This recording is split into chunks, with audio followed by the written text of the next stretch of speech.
بسم اللہ الرحمن الرحیم۔ السلام علیکم، پروگرام المرشد اور میں ہوں منور عتیق۔ ناظرین محترم، آپ کے سوالات ہیں پروگرام میں اور رہنمائی کے لیے ہمارے ساتھ موجود ہیں ہمارے بہت ہی محترم جناب حضرت امیر محمد اکرم اوان صاحب۔ آپ سلسلہ نقشبندیہ اویسیہ کے شیخ ہیں، مترجم قرآن ہیں، مفکر قرآن ہیں، شاعر ہیں، ادیب ہیں، بہت سے حوالے ہیں آپ کے تعارف کے۔ حضرت جی بہت شکریہ، آپ نے وقت دیا۔ حضرت جی سوالات آج بھی بڑے دلچسپ ہیں، لیکن اس میں ہم نے یہ کیا ہے کہ کچھ سوالات جو ہیں تصوف کے حوالے سے اور عام زندگی کے مسائل کے حوالے سے وہ ہم اس پہلے پارٹ میں کریں گے، اور اس کے بعد وقفے کے بعد ہم چونکہ عید قربان قریب ہے تو اس میں پھر قربانی کے کچھ سوالات شامل کریں گے۔ حضرت جی پہلا سوال ہے، سعید احمد خان ہے پشاور سے، یہ کہتے ہیں کہ حلالہ کیسے کیا جاتا ہے اور اس کی شرعی حیثیت کیا ہے؟ حلالہ کا طریقہ شرعی جو ہے قرآن کریم میں دوسرے پارے میں موجود ہے کہ اگر کوئی 3 طلاقیں دے دیتا ہے تو فارغ ہو گئی بیوی اس کی۔ صحیح۔ لیکن اگر پھر وہ چاہتے ہیں کہ آپس میں نکاح کریں تو اس کی بیوی عدت گزارے۔ صحیح۔ عدت گزارنے کے بعد کسی اور شخص سے نکاح کرے۔ اچھا۔ اس سے نباہ ہو سکتا ہے تو اس سے گزارا کرے۔ اچھا۔ اگر کسی وجہ سے وہ میاں فوت ہو جاتا ہے یا ان کی آپس میں طلاق ہو جاتی ہے تو پھر اس کی عدت گزارے تو پھر پہلے میاں سے نکاح کر سکتی ہے۔ اچھا، یہ ضروری ہے کہ جب دوسری شادی اس نے کی عدت گزارنے کے بعد تو پھر اس کے ساتھ اگر نباہ ہو سکتا ہے تو پھر اس کے ساتھ کیونکہ شادی کی تکمیل ضروری ہے، صرف نکاح سے گزارا نہیں ہوگا۔ نکاح کرے، اس کے ساتھ شب بسری کرے۔ صحیح۔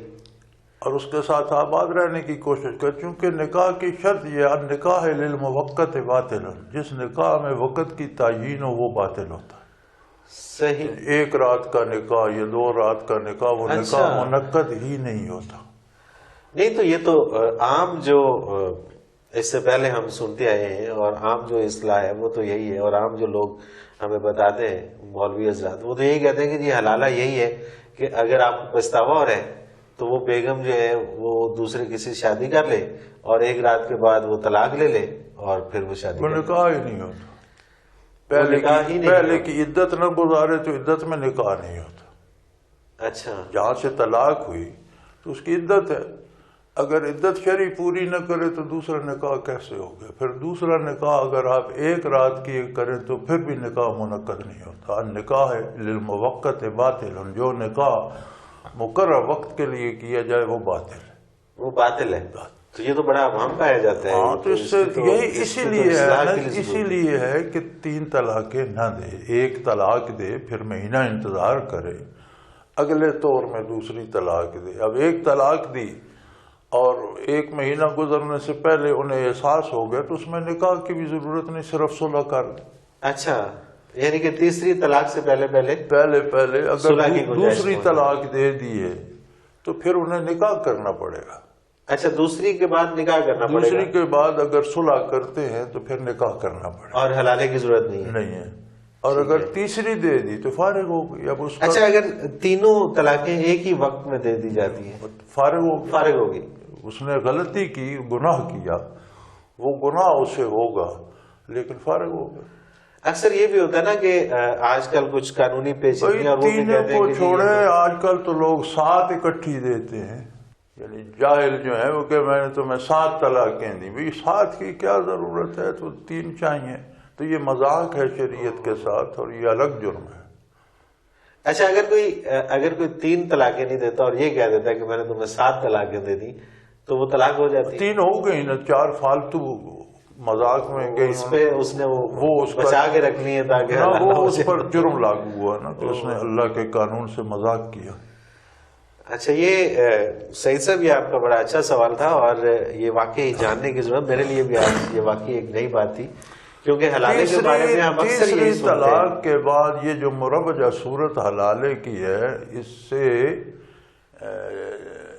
یہ ٹوٹل پورا کرنے کے لیے مولویوں نے رواج دیا ہے۔ اچھا اچھا، کہ دوسرے سے شادی ہو گئی، اس سے ہم بستری بھی ہو گئی، پھر واپس نکاح ہو گیا۔ مجھے یہ بتائیں کہ اس نے پہلے کی عدت کس لیے ہے؟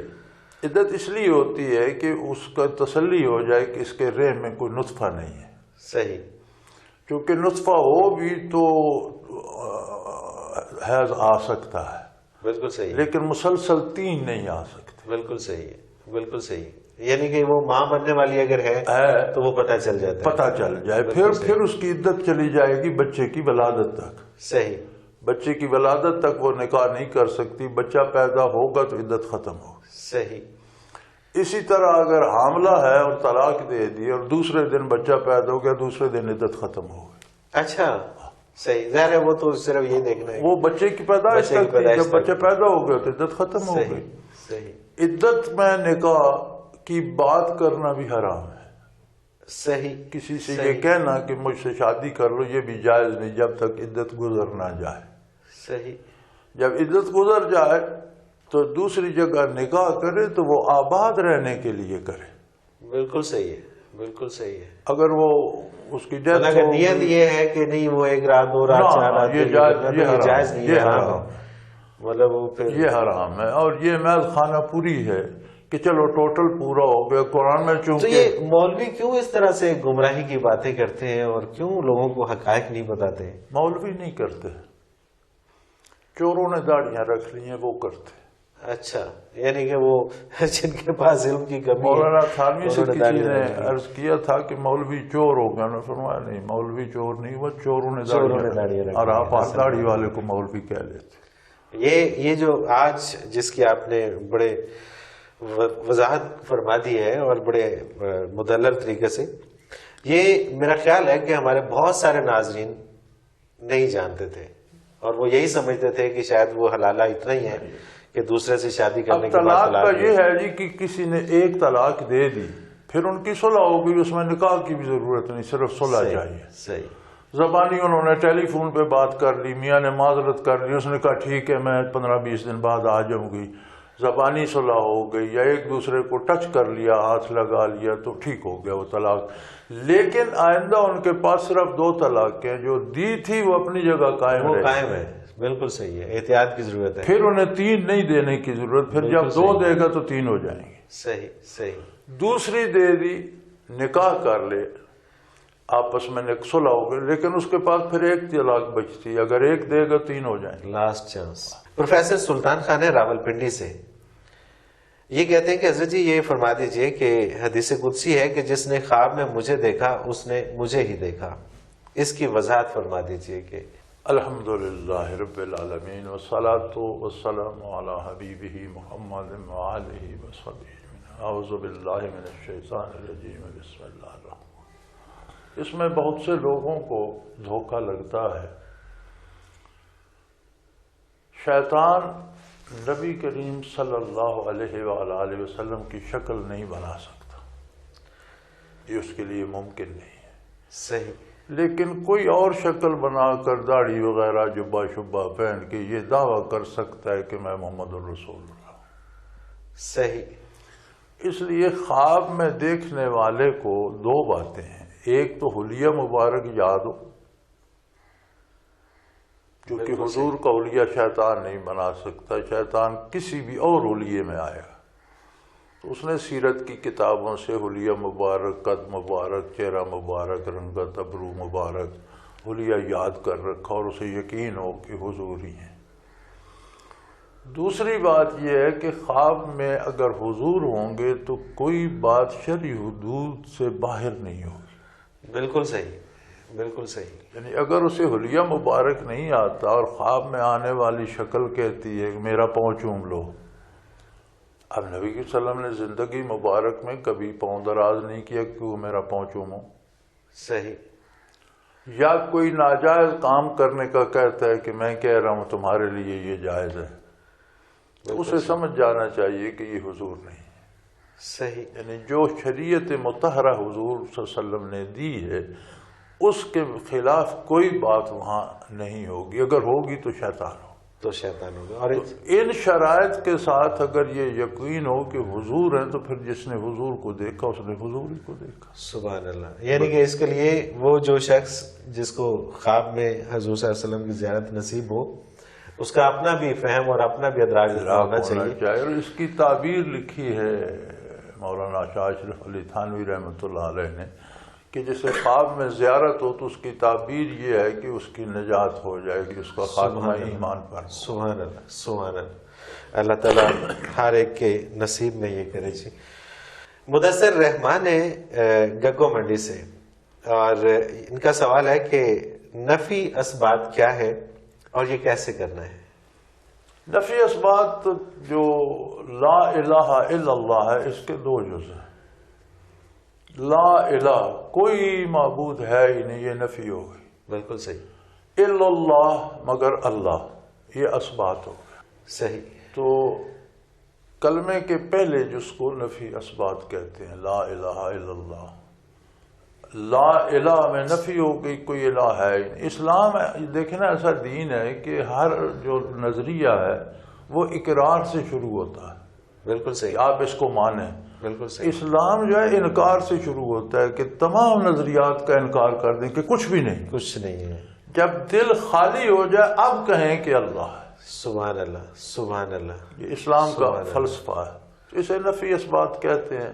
ہمارے ہاں تو چونکہ ذکر قلبی ہوتا ہے، اس کا طریقہ اور ہے، لیکن اگر کوئی یہ پڑھنا چاہے تو عموماً بزرگ اس طرح بتاتے ہیں کہ لا الہ الا اللہ، یہ تسبیح پڑھے، آخری جب جائے تو ساتھ محمد الرسول اللہ شامل کر لے۔ لوگ اس طرح سے تسبیحات پڑھا کرتے ہیں، لا الہ الا اللہ، لا الہ الا اللہ، لا الہ الا اللہ، اور جب آخری منقے پہ پہنچے تو محمد الرسول اللہ۔ اسے نفی اسبات کا ذکر کرتے ہیں، یہ اس کا طریقہ ہے۔ صحیح، سبحان اللہ، سبحان اللہ۔ سدرا اسد ہیں لاہور سے، یہ کہتی ہیں کہ کیا کچھ ماہ کے بچے کو گود میں بٹھا کر ذکر کیا جا سکتا ہے؟ نہ بٹھایا جائے تو اچھا ہے، صحیح، کیونکہ ذکر میں انوارات ہوتے ہیں اور معصوم بچے کے اعضاء بڑے نازک ہوتے ہیں، اور چونکہ صاف شفاف ہوتے ہیں زیادہ قبول کرتے ہیں، تو اسے کسی نہ کسی فزیکل بیماری کا خطرہ ہے۔ اچھا، اس لیے معصوم بچوں کو ذکر میں نہ بٹھایا جائے تو اچھی بات، تو اچھی بات ہے، صحیح۔ لیکن حرج نہیں ہے کوئی، اگر حرج مجبوری نہیں ہے، ہے، حرج نہیں ہے۔ مجبوری ہے اگر، اور ذکر بھی کرنا ہے اور بچہ کو سنبھال بھی نہیں روتا ہے، ماں سکتا، کے بغیر رہتا نہیں ہے، تھوڑی دیر کی روزانہ معمول نہ بنا لیا جائے، صحیح، صحیح۔ کبھی تھوڑی دیر کے لیے ایسا ہو جائے تو خیر ہے۔ حضرت جی ایک اور سوال سہیل انور گجرانوالہ سے، یہ کہتے ہیں کہ ایک عمر رسیدہ شخص جو کوئی بھی کاروبار کرنے سے قاصر ہے اور اس کا آمدن کا کوئی دوسرا ذریعہ بھی نہیں، وہ شخص اپنی رقم بینک میں رکھ کر ماہانہ آمدنی سے گزارا کر سکتا ہے؟ ماہانہ آمدنی نہ کہیں، سود کہیں۔ ہمارے لوگوں کو خام خواہ الفاظ کے ہیر پھیر کا پڑے ہوئے، کم کم سود کو سود، اتنی ضرورت تو رکھو، سود کو سود کہہ کر کھاؤ۔ صحیح، کوئی مجبوری سود کو حلال نہیں کر سکتی، بالکل صحیح۔ اگر اس کا کوئی بظاہر ذریعہ نہیں ہے تو کیا اس کا پروردگار نہیں ہے؟ اللہ اکبر، دیکھنا تو یہی ہے نا کہ کیا اس کا رب نہیں ہے۔ سبحان اللہ۔ بعض لوگ تو چوکیہ سود کھاتے ہیں، لیکن بعض لوگوں کو یہ وہم کھا جاتا ہے کہ جی یہ پیسے ختم ہو جائیں گے تو کہاں سے بھئی کہاں سے لانا ہے؟ جس نے سود منع کیا ہے اس کی ذمہ داری ہے، وہ تمہیں رزق دے گا۔ سبحان اللہ، سبحان اللہ۔ یہی تو اسلام ہے کہ آپ کو اللہ اور اللہ کے رسول پہ اعتماد ہونا چاہیے، اس لیے اس طرح کی کوئی مجبوری جواز پیدا نہیں۔ جب سورج ہر روز نکل سکتا ہے تو پھر روزی بھی مل سکتی ہے۔ وہ اللہ کریم قرآن کریم میں فرماتے ہیں نا کہ کتنے پرندے ہیں، ان کے پاس کل کے لیے کیا ہوتا ہے؟ کچھ بھی نہیں، ان میں کون بھوکا رہتا ہے؟ کوئی بھی نہیں، سب کو رزق دیتا ہے، سب کو رزق ملتا ہے۔ ناظرین محترم، ایک مختصر سا کمرشل بریک، اس کے بعد دوبارہ حاضر ہوتے ہیں اور عید قربان کے حوالے سے کچھ سوال شامل کریں گے، ہمارے ساتھ رہیے گا۔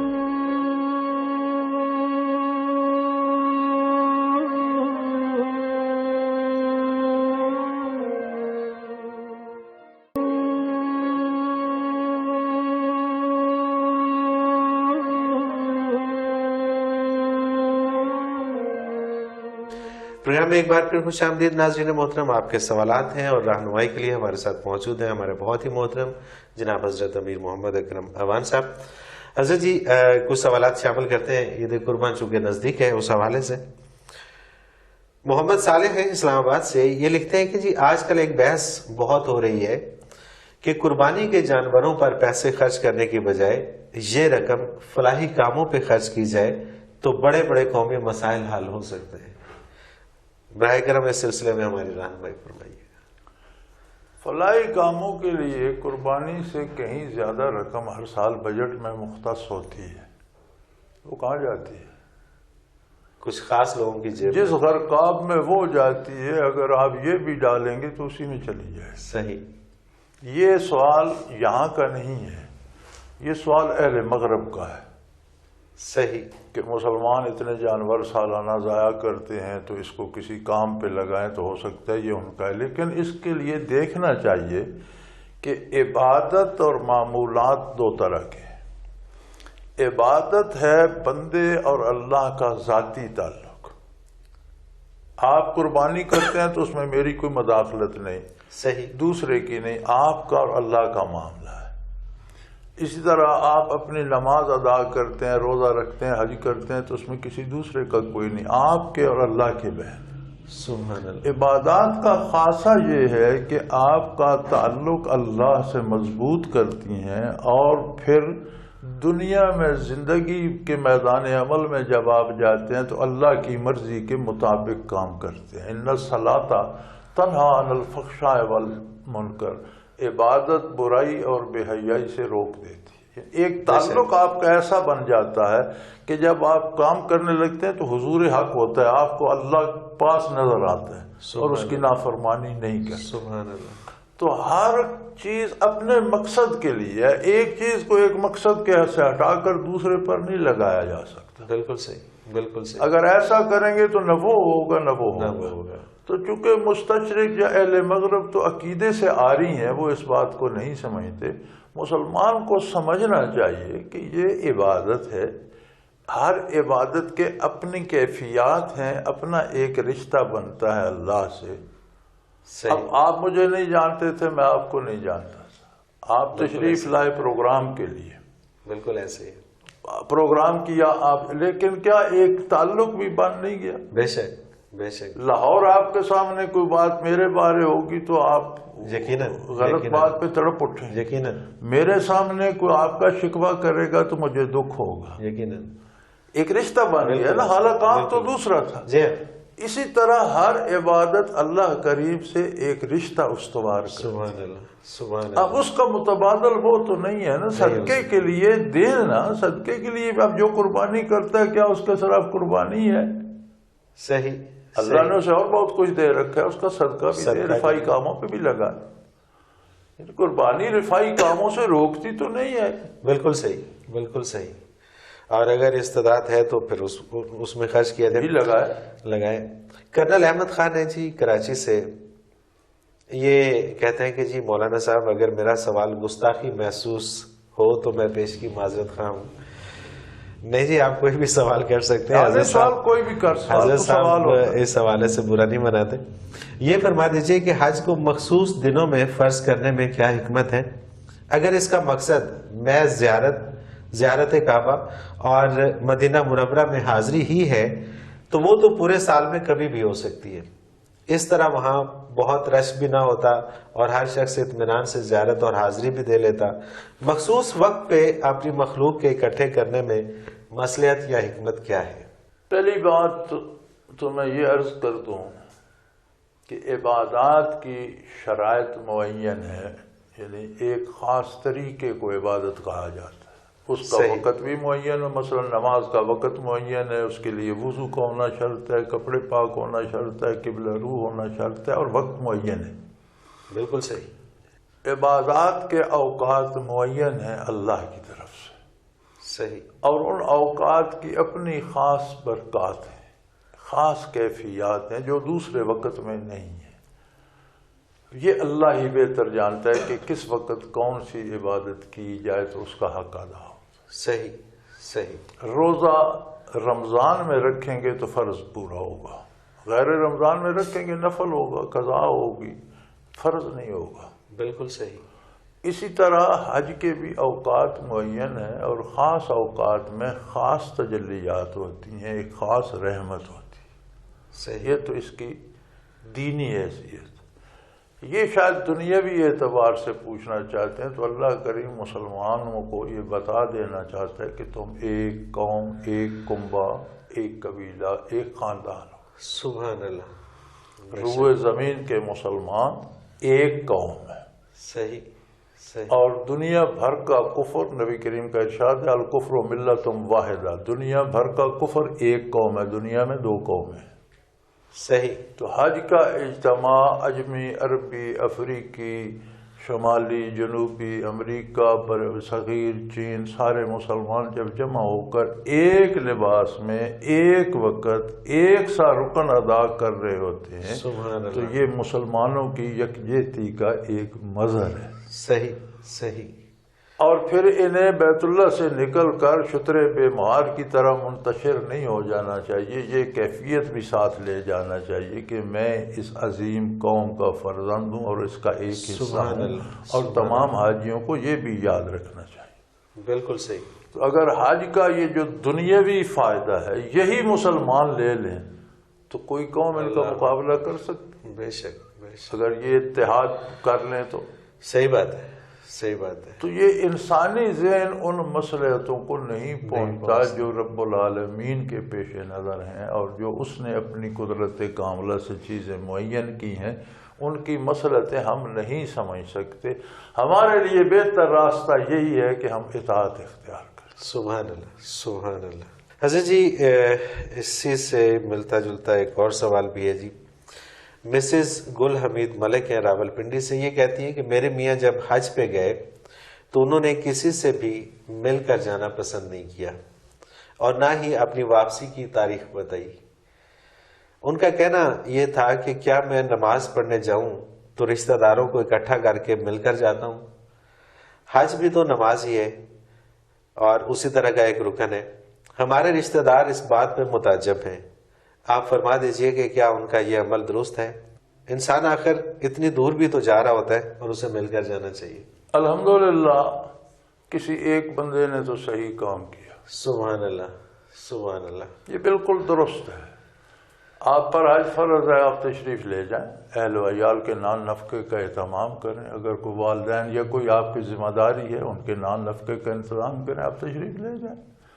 واپس آئیں نارمل، آپ نے حج پڑھ لیا، اپنے گھر کے کاروبار میں لگے. اب تو یہ فیشن ہو گیا جی، وہ اتنا حج کا خرچہ نہیں جتنا ملاقاتیوں کو جانے سے پہلے کھانا کھلانے کا، اور واپس آؤ تو پھر دعوتیں شروع ہوئی. یہ سارا فضول، اور باقاعدہ ہار پہنائے جاتے ہیں، یہ سارا فضول ہے. یہ دنیاوی رسمیں ہیں اور ان کے لیے حج نہیں ہے. حج ہے اپنے عجز و نیاز کے لیے. اور مجھے تو خوشی ہوئی کہ کوئی ایک بندہ تو ایسا ہے جس نے ٹھیک کام کیا. سبحان اللہ سبحان اللہ. مبارک ہو جی آپ کو. میں اللہ کریم مجھے بڑی دفعہ بیت اللہ شریف لے گیا. میں نے حج صرف 2 کیے ہیں، لیکن میں 15-16 سال ہر سال جاتا رہا. تو کبھی جاتے وقت نہ کسی کو بتایا تھا، نہ کبھی آتے وقت کہ گھر آ جاتے تھے، پتہ ہوتا تھا سب کو، آ کے چلے جاتے تھے، سب کو پتہ چلے گا. سبحان اللہ سبحان اللہ. یعنی کہ یہ عمل ان کا، یہ ساتھ والی رسومات اس میں خرافات پیدا کرتی ہیں. صحیح. جسے جانا ہے جائے. یا میرے پاس بھی لوگ آ جاتے ہیں، رو رہے ہوتے ہیں، دعا کرے میں خیریت سے آج. میں کہتا ہوں بھئی اتنا خطرہ ہے تو جاتے کیوں؟ مجھے یہ سمجھ نہیں آتی کہ انہیں صرف حج میں کیوں خطرہ محسوس ہوتا ہے. صحیح بات. امریکہ نوکری کے لیے جاتے ہیں، کوئی خطرہ نہیں. دوسرے ممالک میں ممتاز مفتی لکھتے ہیں نا جی، آپ نے ایک ناول میں لبیک میں وہ کہتے ہیں کہ وہاں پہ جب یہاں سے جا رہے تھے ہم لوگ تو سب لوگوں کی یہ خواہش تھی کہ ہماری قبریں وہاں پہ بن جائیں اور ہمیں وہیں پہ قبر نصیب ہو جائے تو ہم وہیں پہ رہ جائیں. تو جب واپسی پہ فلائٹ لیٹ ہو گئی تو وہاں پہ لوگوں کا حشر دیکھنے والا تھا کہ ہر شخص پریشان تھا کہ یار مجھے پہلے جانا ہے، مجھے پہلے واپس جانا ہے. تو واپسی کے لیے وہ اتنے بے چین ہو رہے تھے اور جو جاتے ہوئے کہہ رہے تھے کہ یہ تھا عمل. یہ تھا صحیح. حسن لطیف ہیں جی حیدرآباد سے، یہ کہتے ہیں کہ جس شخص نے قربانی دینا ہو کیا اس کے لیے بھی ذوالحج کے چاند کے بعد ناخن اور بال ترشوانا منع ہے؟ حجامت بنانا، سر کے بال درست کرانا، داڑھی مونچھ ٹھیک کرانا، ناخن اتارنا، یہ بہتر ہے کہ ذی الحج کا چاند دکھائی دینے سے پہلے کر لیا جائے. صحیح صحیح. اور پھر قربانی کر کے کیا جائے، یعنی 10 دن میں نہ کیا جائے. تو یہ بہتر ہے عند اللہ. لیکن اگر نہ کیا جائے تو یہ نہ سنت ہے نہ واجب ہے. اچھا. بالکل صحیح. مستحبات میں سے ہے کہ اگر آپ ایسا کرتے ہیں تو اچھی بات ہے، نہیں کرتے تو کوئی اس میں قربانی دینے والا یا نہ دینے والے کی کوئی شرط نہیں ہے. بالکل صحیح، بالکل صحیح. اگلا سوال ہے جی آمنہ اسحاق ہیں چیچا وطنی سے. یہ کہتی ہیں کہ حضرت ابراہیم علیہ السلام نے اپنے خواب کے جواب میں حضرت اسماعیل علیہ السلام کی قربانی کا فیصلہ کیا. اگر آج ایسا ہی کوئی خواب کسی کو آئے تو وہ کیا کرے؟ پہلی بات تو یہ ہے، گزارش یہ ہے کہ یہ جملہ غلط ہے کہ انہوں نے فیصلہ کیا. اچھا، نبی کا خواب وحی ہوتا ہے. صحیح. اور نبی وحی کے بارے فیصلے نہیں کرتا، نبی وحی کا ہر حال میں اتباع کرتا. سبحان اللہ. سبحان انبیاء کو جو خواب بھی آتا ہے وہ وحی ہوتا ہے. وہی ہوتا ہے. اب اسی میں آپ دیکھ لیجئے اسماعیل علیہ السلام کم سن تھے، قرآن کریم نے اندازہ بتایا فلما بلغ معاہ السعی، جب ان کے ساتھ دوڑنے کے جب وہ چلتے تھے تو ساتھ ساتھ دوڑتے تھے. 5 سال ہوگی، 4 سال ہوگی، 6 سال عمر ہوگی. بالکل صحیح. لیکن چونکہ وہ بھی نبی تھے تو نبوت ان سے بھی وعدہ تھی کہ جب ابراہیم علیہ السلام نے بتایا کہ انی ارا فی المنام انی اذبحک، بیٹا میں نے خواب میں دیکھا ہے کہ میں آپ کو ذبح کر رہا ہوں، تو انہوں نے جواب میں عرض کیا کہ یا ابت فعل ما تؤمر، ابا جی آپ کو جو حکم دیا گیا ہے اس پر عمل کریں. سبحان اللہ. سبحان اللہ. ستجدنی انشاءاللہ من الصابرین، مجھے بچہ سمجھ کر آپ نہ گھبرائیں اور مجھے خواب نہ سنائیں.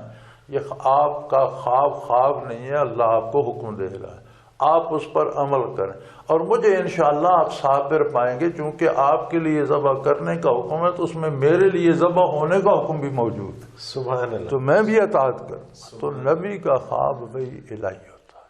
صحیح. بعد میں کسی کو خواب آئے، وہ ولی بھی ہو، تو اس کے خواب کے ہم مکلف نہیں ہیں.